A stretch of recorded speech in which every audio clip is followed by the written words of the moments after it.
Hey, Carrie here, nosy housefrau, bringing you an impromptu Padrama party. Sorry about the lighting. I am still at my friend's house. It's bedtime, and I'll be in Cleveland for another night, so I thought may as well chime in on my iPhone while I'm here. So the latest with James Charles.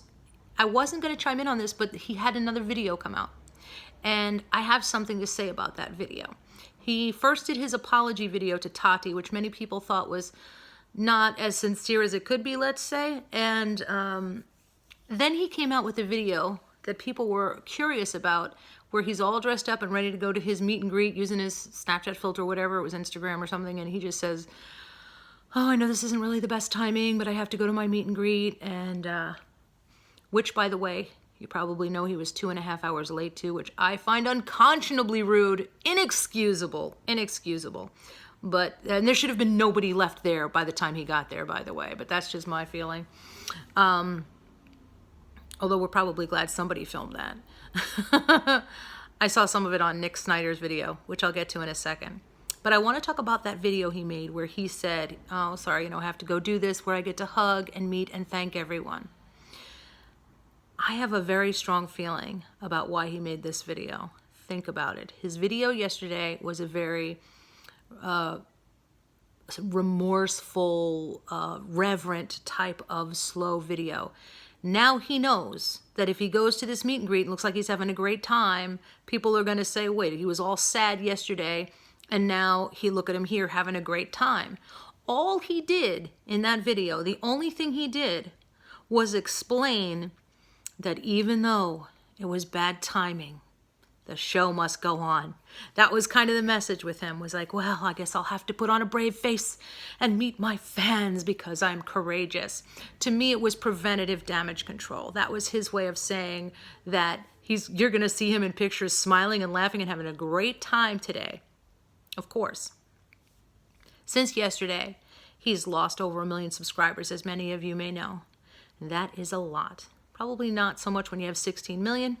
And probably most of his money, I think we know, is not made off of YouTube right now. But for somebody like James, that has to be hit hard. And the worst thing is, he is losing friends so fast. It's like he's a leper. He's a social leper. People are just abandoning ship and abandoning that friendship. And it seems to be that there's other things going on. I was watching T-Spill's video today where she said that she had posted some tea about behind the scenes, a person who had anxiety. Wasn't easy for them to approach somebody. They overcame their shyness to say hello to James Charles and said, are you James Charles? And his response was, well, duh, yeah, and walked off. Like the worst person to do that to. If that's true, he is a total piece of crap.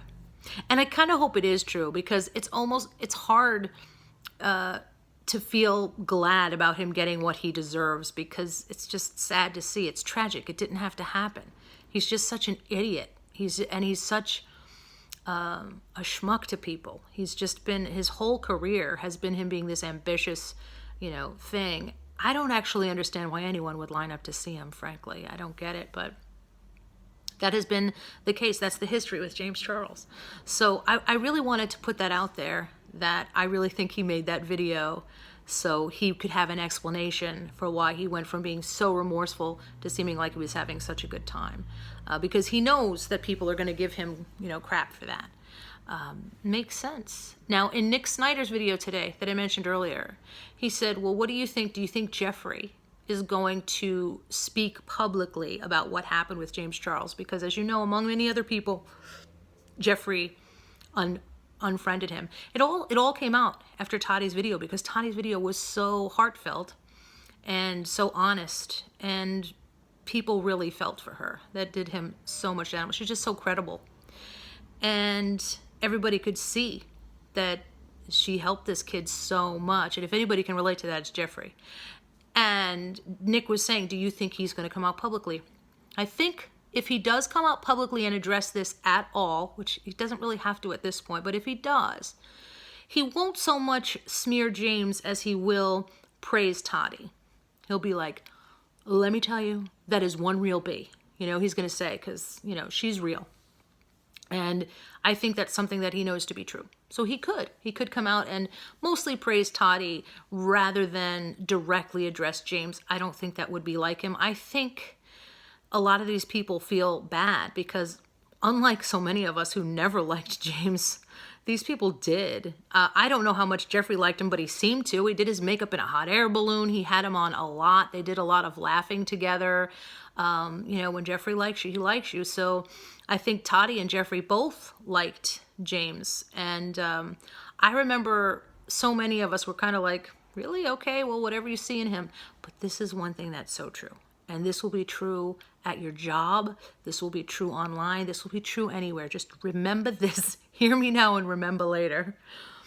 If you see somebody who appears to you to be toxic in some way, if they seem not nice, you can't tell everybody, but you can be confident in the knowledge that if you are right, time will prove the truth.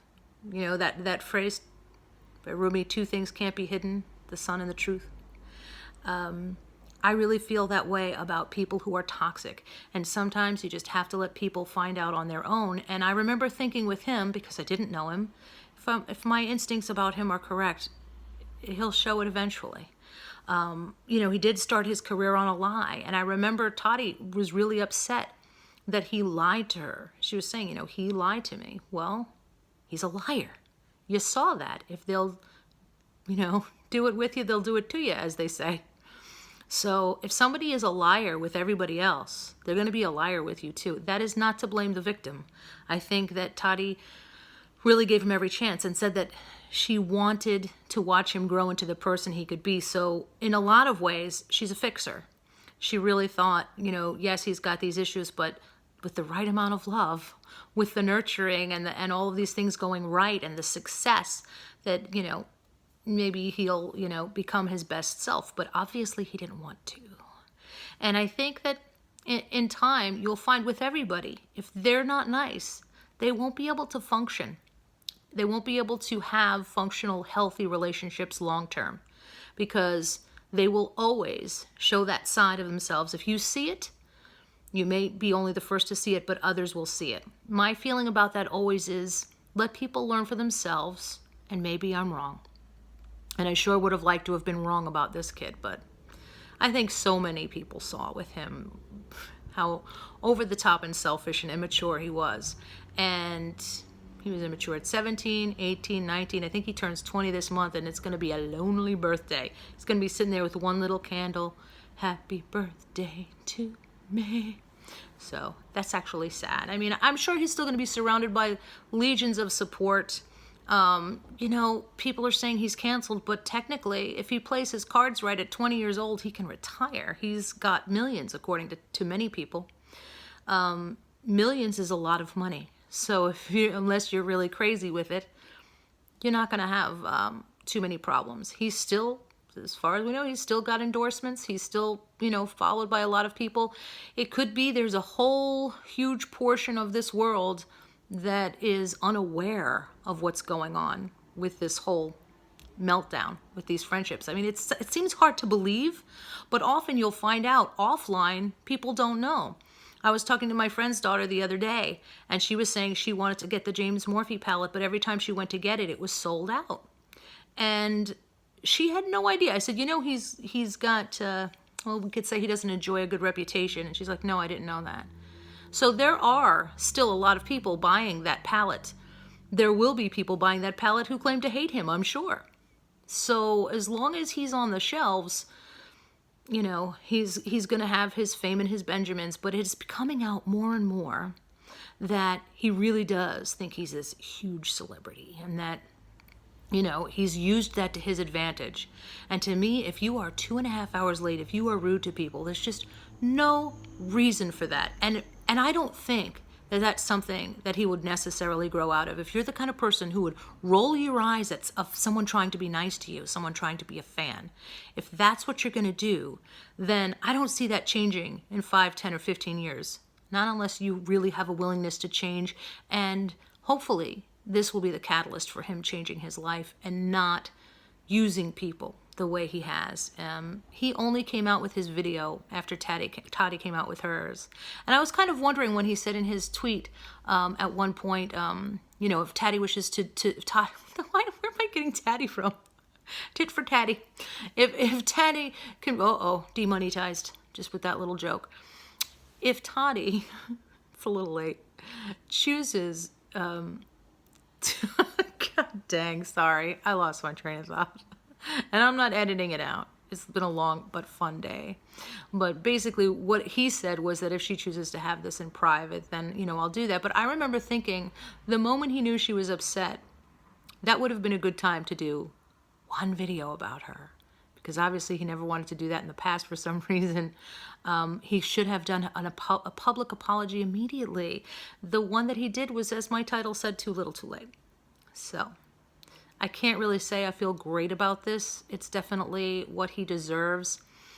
You know, if Jake Paul can still be around, Paul Logan, whatever, then I mean, I just feel like almost there's no such thing as bad publicity. Losing 1 million subscribers when you have 16 million isn't that much, but will he lose half his subs? It's hard to know if he'll lose those views. Will there be hate watching? You know, views are important, so I kind of wonder if he'll get those, but I don't know. We'll see. And speaking of views, thank you so much for viewing this. I really do appreciate you. If there's something I haven't addressed in this that you'd like to hear me speak on, please let me know, because I love to hear your thoughts. What do you think? Is Jeffrey going to come out and talk about this publicly? I think Toddy said her piece. See, I could say her name. And I think Jeffrey, it will depend, by the way, on what, if anything, James does towards him. We don't know behind the scenes if these two are even speaking, but it can't be good, because I think that Jeffrey really loves Toddy, believes her, and relates to being backstabbed. That's his big paranoia. We all know that.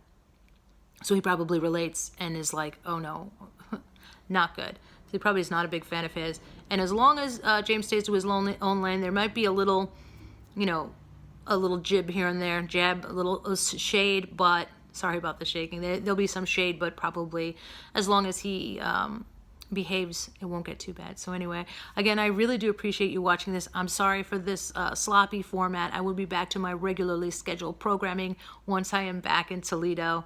And I appreciate it. It has been a really fun weekend. And thanks for watching. See you soon. Bye-bye.